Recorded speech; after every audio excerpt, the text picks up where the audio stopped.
Well, you don't have to dig too deep to discover there aren't a lot of resources to help families struggling with an aggressive child that has a severe mental health problem. Yeah, it can be really tough. So too often access to what the child needs requires, of course, parents to give up custody just to get that help. But there's one program which child welfare advocates say could actually help change all of that. Reveal investigator Rebecca Lindstrom has a story of Keeping Trey.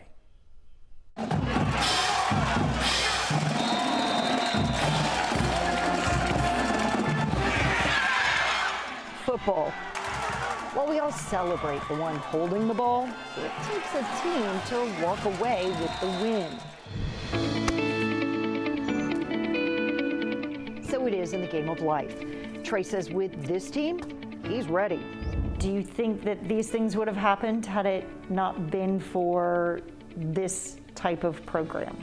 Probably no.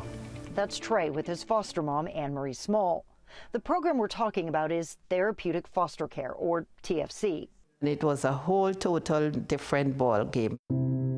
Trey came into DFCS custody when he was 5. My teacher called DFCS and told her that my arm was burnt. Since then, he has lived with relatives, a foster family, and in a group home. But between the abuse, bouncing around, and a mild intellectual disability, Trey didn't just need housing and love, he needed behavioral therapy.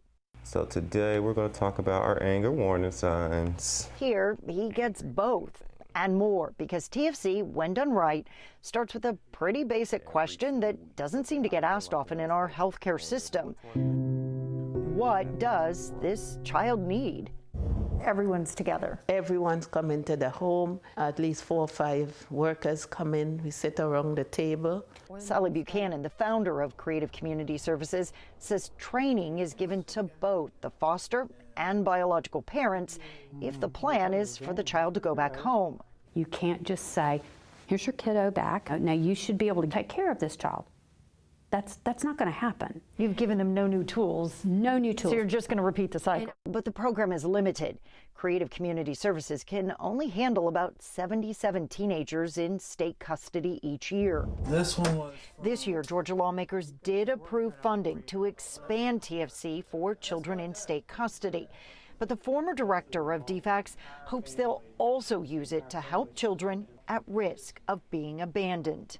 If you have a cut, you may go to the urgent care, or you may just need a Band-Aid. We have been working to build, and still have a lot of work to do, to build a mental health system that has that range of options the way we do for physical health. Probably. Trey will never go back to live with his mom, but he is learning how to live independently. He has a job at McDonald's. Clean the lobby. $25. He is learning how to manage money and his anger. What do you think is the difference? I get more help that I needed. His team has taught him how to catch the ball.